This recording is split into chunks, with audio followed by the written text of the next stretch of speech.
Oh, hey y'all. You got me. You got me. I was sneaking. Okay. Happy Sunday. Hey, how y'all doing? All right. Well, Chris here. That's me. With another edition of Dysfunction Junction. Yep. 4th episode. Moving on up. All right. So last time we met, we were talking about childhood and introversion. All right. Yeah, we're still in the childhood bag, although we will be probably moving on in a few weeks or so. Anywho, so today is about narcissism. Now, here's the thing about this. The very thing that I thought would kill me is the thing that I like studying the most now. I know that's crazy. That's weird, right? Yeah. So we're going to talk about it. Now, hey, I don't know if I need a trigger warning. It might trigger you. So, be warned. Okay, so if you've seen any of the other episodes, you know that I talk about my parents. I started off talking about my dad, and then last time was about my mom. Okay, so if you need to catch up, go back, watch those. All right. So anywho, we're talking about narcissism today. Now, I know that is a word that people use loosely. Again, it's just my life, what I've been through, what I've learned, what I've studied, and what I've grown through. That's it. That's all I'm going to talk about. Anything else out of my wheelhouse? Not, unless somebody wants to impart their information and knowledge on me, I'm more than willing. All right, so let's get started. All right, now I've talked about some of this online before, but not quite like this. All right, so I'm just going to go through this. I may share some old videos. I don't know yet. I was around 8 years old when I knew something wasn't right. I was like, something else ain't. Something ain't right. I don't know. My spirit, right? I just didn't feel loved by her. It was more like a dictatorship, if you will. I remember being in 1st and 2nd grade because our 1st grade teacher loved us so much that she moved to the 2nd. Miss Daniels. Miss Daniels had long, I think like strawberry blonde hair, all down her back, right? And so the girls in the class would brush her hair. And so I was like, oh, what if my mama would like that? So I remember sitting on the back of the couch and I'll just brush her hair and brush her hair and brush her hair. Now, whether she liked it or not, to this day, I don't know.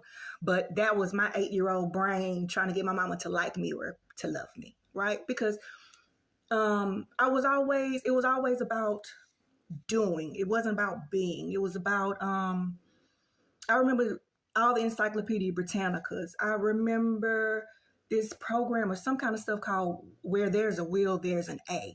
Like, she was big on academics. Personally, I had a hard time. Especially when people are like explaining something, they just talking. By the time they get to like a word problem, for instance, by the time they finish with the words, I'm lost in the sauce.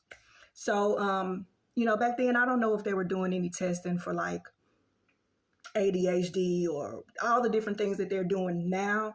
But it was some stuff I just didn't get. I wasn't getting it, and that's just what it was. So I just remember her pushing a lot on me.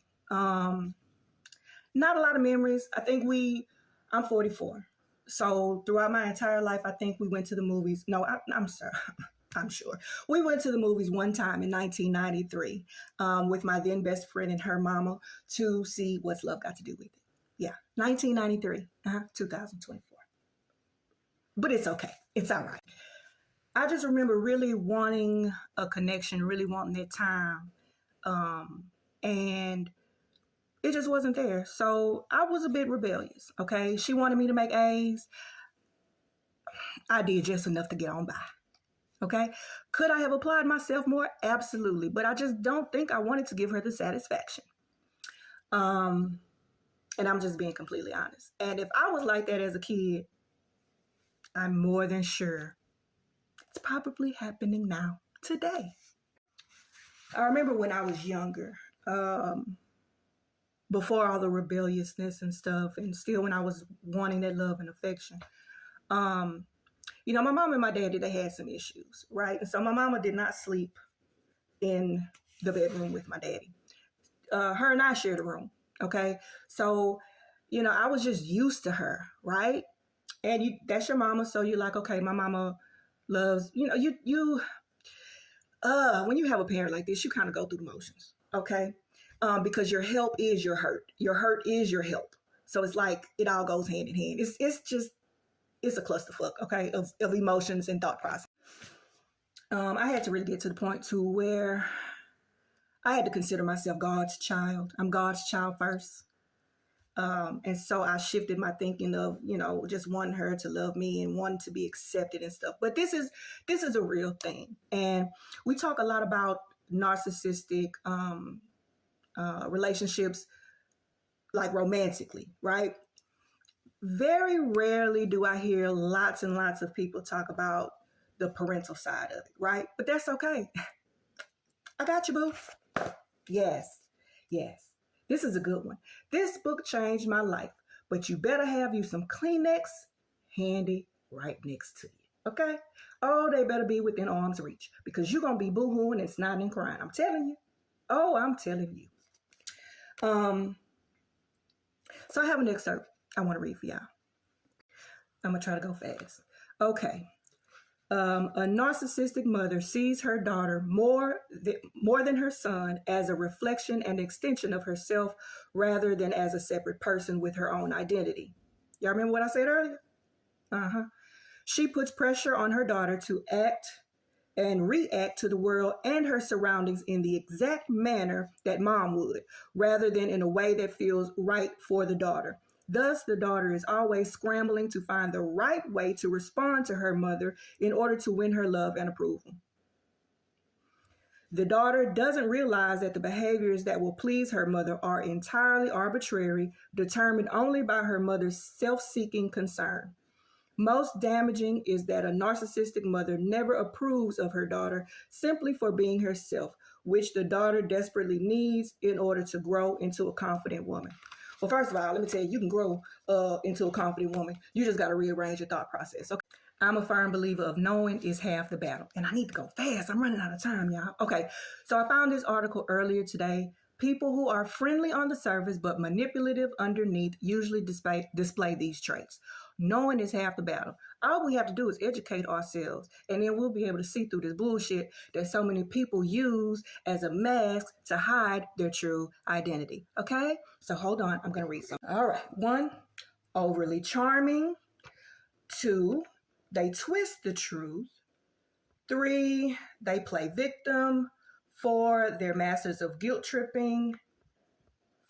5, they use flattery to get what they want. 6, they disregard your feelings. 7, they're rarely straightforward. 8, they're always right. 9, they lack genuine empathy.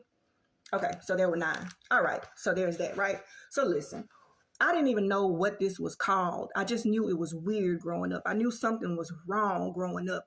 I didn't come to terms with the actual term until maybe, I don't know, 10 years ago, if that. I don't even know. I'm horrible with math. Didn't I tell y'all that? And years. I don't keep up. Okay, so now for parents, okay? I'm talking to you. You, okay? If you're competing with your child, give me a hand. You got work to do. If you're jealous of your child and the attention that your child gets from that other parent, give me a hand. You got work to do.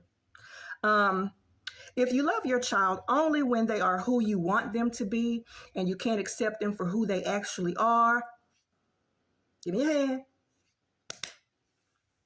You got work to do. We're all human beings. Take the titles away. Take the title away of mama and daughter and this one and that one. We're all human, okay? We got to learn how to treat human beings how we want to be treated, regardless of how old they are, because they're going to grow up to be adults, all right? So I'm going to provide some more information, as usual, at the end. Ooh, I had to squeeze all this in, but I hope y'all enjoyed it, and I'll be back next Sunday, honey, and we're going to talk about some more good stuff, and we're going to get to healing, honey, and yeah, so y'all have a good week.